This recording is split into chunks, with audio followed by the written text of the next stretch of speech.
And I'm going to hand over to Dr. Strategy and Dr. Hochberg. Savik, I did have one question. So I'm going to put two links in the chat for the audience. One is a facility-based oxygen demand calculator, which is developed by our colleagues at UCSF in collaboration with the RISE project. And the second is a top 10 list of how to conserve oxygen at your institution. But Savik, one of the things that's mentioned there is mitigating bias flow on the ventilator. And I was hoping that you could just quickly address what that means for those of us who are not pulmonary critical care trained. Yeah, thank you, Bhakti, and thank you to our experts for teaching all of us. Bias flow initially was described mainly in oscillatory ventilation, but the way that we think about it now on a mechanical ventilator is it's part of the triggering mechanism. So there's a continuous flow throughout the ventilatory circuit, and the machine is going to sense a change in that flow to then give your described breath. As you can probably guess, that there's a little bit of a problem there, because then there's sort of this counter current flow that's going all the time, which is piggybacks on some of the themes we've heard with, which is continuous flow devices will use more oxygen. So if you have a device with a valve or a fake valve or an artificial valve that can sense inspiration and pressure changes and just give the higher flow, then that would be a more conserving device compared to a continuous flow device. So high flow nasal cannula is a continuous flow device. Just regular nasal cannula, a continuous flow device. When you have somebody on a flow trigger, you'll have that bias flow, which will again provide continuous flow. So that's sort of one. So one way to mitigate bias flow, you can actually change the settings on the ventilator. Pressure triggers will use less flow during expiration, and then actually you can even turn off and decrease the amount of bias flow on the ventilator, but it requires respiratory therapy expertise for that. So thank you all for being here. I'm very excited to be part of this group. So I'm Savik Chatterjee. I'm a medical intensive care unit director, a pulmonary critical care physician, and a pulmonary critical care educator. And I'm very pleased to be joined by Chad Hochberg, who is really an expert in our institution on oxygen targets. Chad, you can go to the next slide.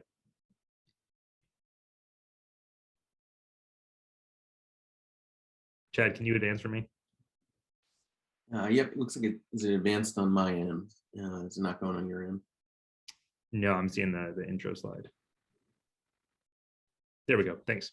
A lot of these things we touched on, and I want to talk about kind of a bigger strategy. This is a nice figure from CHEST. And one of the things to keep in mind, again, is this idea of continuous flow versus non-continuous flow. And then Chad, now I'm actually seeing it's not in presenter mode, but I can see the slide. So for the sake of time, I'm going to just keep going. The other couple things to think about are what's coming out of the wall is 100% oxygen. And so when you're adjusting flow, you're just adjusting the amount of oxygen, the flow of that 100% oxygen. And so if you look at what's in the oxidizer or even a Y circuit, what's changing there is resistance, and then the amount of oxygen that's actually going to be consumed. So if you have a larger diameter or a reservoir system, your resistance will be decreased, and so you can provide more flow to the patient. If you have a Y connector, which you can use in an emergency situation, you're still going to provide 100% oxygen to that patient. But if you split the tubing, your resistance may go up and the amount of flow that the patient actually gets would be lower. And so this speaks to what everybody's been talking about, which is the therapy needs to match what the patient needs. So if they just need some 100% FiO2 and they're not huffing and puffing, you may be able to get away with a Y connector or a reservoir system without too much difficulty. The other things to consider is, in a pandemic, we all need to work together. So the providers need to do one thing, which is identify the disease, treat appropriately, but we also have to coordinate with our respiratory therapists, with our engineering, with our hospital staff, and with our equipment folks. So in our ICU, we developed a system where we were regularly checking with our respiratory therapists to make sure they were looking for leaks in the system. So they were looking at leaks within the mechanical ventilator, within the oxygen tubing. And then we coordinated with our engineering staff to make sure there were not leaks further downstream to the supply chain. And you can see here, there's a few relevant strategies. For the providers, it's wonderful that both the science and the needs of what we have for the patient will actually result in oxygen conserving strategies, right? So the idea of going to a rational target of oxygen was not brought on by the pandemic. It was brought on by, let's identify exactly what the patient needs. And a couple questions I think came up in the chat about measuring the SpO2, and there are quite a bit of variability in the types of monitors you can get and how frequently you're using them. It varies based on skin pigment. It varies based on perfusion. Most of this, the things that we use in the US are actually, they were measured and calibrated on people with very light skin. And so you can have quite a bit of variability in what the actual oxygen concentration is versus what you're measuring on your pulse oximeter. And when we have questions similar to what, and someone's critically ill, an invasive arterial monitor is going to be necessary. The other thing that I see people do, sometimes people will switch from high flow nasal cannula to non-invasive positive pressure, and they'll have all of those equipments in the room. There's a problem with that because you'll have excessive leak. And so you're better off choosing one strategy over another. And then again, minimizing leak on your non-invasive positive pressure machine is very important. And I think as everybody's talked about, the continuous flow of the high flow nasal cannula will consume quite a bit of oxygen and may not be exactly what your patient needs, and is by no means sort of the superior therapy. Chad, can you go to the next slide?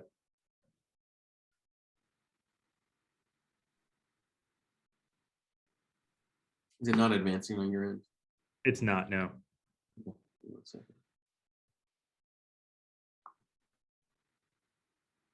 Okay, thank you. And I think I just lost it.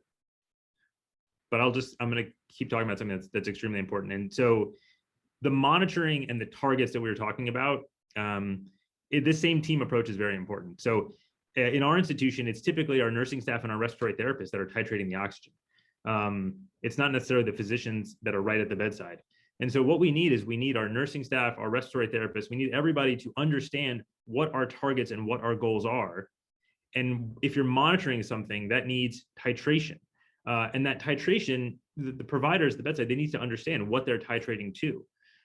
And far and away, the most effective way to limit oxygen, and I think this speaks to Dr. Chacko and Dr. Gupta's presentation, is finding the right targets, finding the right diagnosis, taking care of the patient so they're not incredibly sick for an incredibly long amount of time. And just that will make a huge difference. So if you see here, just the difference in a SAT goal of 90 versus 92 will result in a 2 to 3 times oxygen utilization difference. So I know we talk about leaks, we're talking about all these other therapies, we should be using those things, but targeting the right goal is the most effective means. And then Chad, I'm going to turn it over to you from here to talk about the evidence basis that really supports conservative oxygen therapy. Great, thanks, Sovik. Yeah, I think that's a key point. And fortunately, we're in an era where I think the evidence base around some of the targets we're using is becoming more robust. And so the objectives as I go through that evidence base is to, one, point out some of the potential risks of oxygen therapy and why there's this need to dose it. Then I'll review some of the clinical observational studies in this area, finally move in some of the randomized controlled trials which are emerging, and end with a very brief summary. So, why are we even worried at all about giving too much oxygen? Aside from the critical need to conserve resources, there's also a potential risk to patients. Sorry, I'll just advance the slides. Am I advancing? Okay, hopefully everyone can see the slides advancing.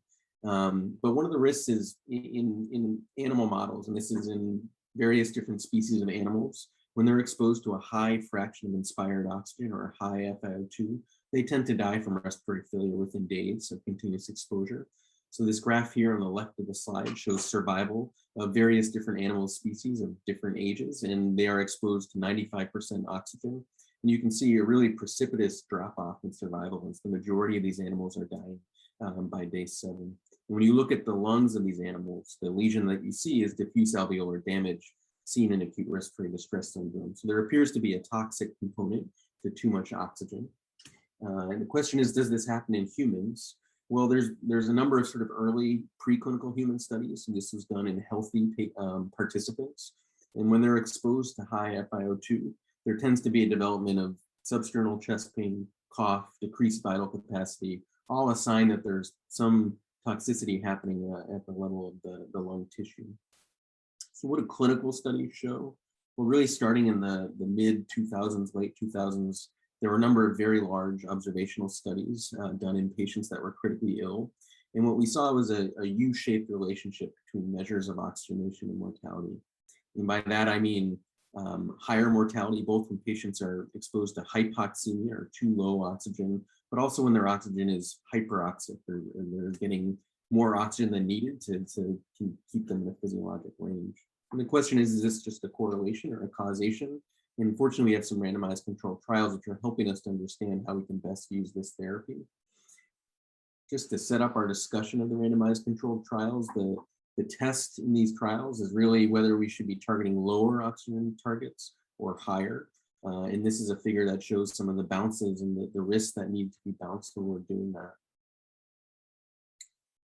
In this slide, you can see that really in the mid 2000s and in the last year and a half, there's been a big flurry of activity of randomized controlled trials in this space in critically ill patients. So I'll review some of these briefly and then try to give a summary of what they're showing. So what do these RCTs show? Well, I will say the data are mixed. So we don't certainly have a clear target that I can tell you is 100% optimal. So these are the two smaller trials represented on this slide. One was the Oxidized Icu Trial, which was done in 434 Italian ICU patients. And their targets were a goal of 70 to 100 versus allowing the PaO2, so an arterial blood gas measure, to range all the way up to 150, which was their usual care at that time. And they showed that those getting conservative oxygen, so the lower target, had improved survival. And this is statistically significant. Now, this is in contrast to the more recent LOCO-2 ARDS trial. This was done all in ARDS patients, all on mechanical ventilation. And they tested a strategy of a PaO2 of 55 to 70 versus 90 to 105. And unfortunately, the trial was stopped early. And the reason it was stopped early is the patients on the lower oxygen goal, there were 5 events of mesenteric ischemia, and that was an adverse effect. So the trial stopped early, much before the planned sample size. That being said, there was a decreased survival in this conservative oxygen target. It left many wondering, is that conservative or lower oxygen target harmful in patients with ARDS? Or is this just a component of the trial being stopped early and a number of other issues? So fortunately, there's now 2 very large trials which can help us reconcile these data. So the 2 trials are the ICU ROCKS trial and the HOT ICU trial, both published in 2020 and 2021. In the ICU ROCKS, this was done in 1,000 patients, and they tested a lower strategy of a pulse oximeter and SpO2 of 91 to 96 versus allowing the SpO2 to sort of range above 91, and they did not put an upper limit. And they found no difference in the probability of survival in these patients. Likewise, the HOT ICU trial was done in ICU patients with respiratory failure, although not all on a ventilator. And they also tested, a strategy of a PaO2 guided approach. So a PaO2 of 60 as their lower versus 90 as their higher, and also found no evidence that one was superior to the other. And while we don't have evidence of superiority, particularly as we are still concerned about the at least theoretical potential for oxygen toxicity, we have accumulating data that these conservative or lower oxygen targets are probably safe in the vast majority of patients. So what don't these trials show? And these trials that I presented today do not test supraphysiologic oxygen targets. And that, I mean, giving oxygen to reach a PaO2 of 100, or really oxygen given to patients that don't clearly need it to maintain normoxia. Importantly, this strategy was tested in a number of other RCTs, and these have shown harm. When you give high oxygen for regardless of what someone needs. So there's a HYPERS-2 trial that tested giving 100% oxygen for 24 hours to patients in septic shock, and they tended to do worse. The PROXY trial tested 80% oxygen in the postoperative setting. Their goal was to decrease wound infection, and that intervention did not work, and then patients tended to die more often. And then even in diseases that were sort of, I remember learning as a medical student to give oxygen to patients with myocardial infarction. This has now been tested in patients with an ST elevation myocardial infarction. Those given 8 liters per minute, regardless of their oxygen needs, have worse outcomes in terms of higher rates of increased recurrent myocardial infarction and larger infarcts. I should mention that the trials to date don't test the superiority or the equivalence of either using arterial blood gas or a pulse oximeter monitor. And I think some of the other participants have sort of noted that there's some drawbacks from the pulse oximeter. And so if there's really a question of how someone's oxygenating, it can be good to get an invasive arterial blood gas. And then very last couple points is I'll just mention a special population is those that are experiencing exacerbations of chronic obstructive pulmonary disease. So this population may benefit from lower targets of an SpO2 of 88 to 92. And Dr. Vanilla had mentioned this in her talk, but one of the reasons is if you deliver too high oxygen to areas of lung that are poorly ventilated, you can actually worsen someone's ventilation perfusion matching and worsen the risk or increase the risk of putting them into hypercarbonic failure. And in randomized controlled trial data, it seems to be that patients with COPD treated with high flow, if they don't need it, tends to worsen their outcome. So some key takeaways. There's really no consistent benefit of targeting a conservative or liberal goal, but there's accumulating data that targeting goals that are above the physiologic range or giving oxygen to folks that are not hypoxemic is not supported and can lead to harm. And certainly in situations where oxygen is scarce, it's safe to target these lower goals. And the reason I'm putting an SpO2 of greater than 92 is that's what's tested in the largest trials. And that also helps mitigate some of the concerns for if the SpO2 is not accurate in certain situations.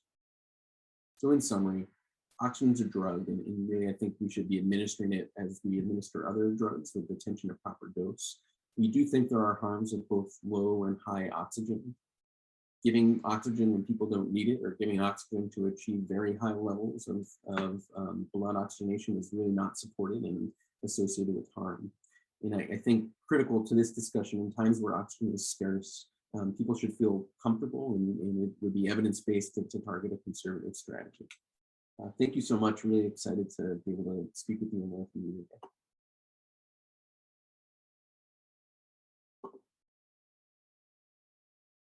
So thank you everybody for bearing with us as we've had a couple of technical difficulties today.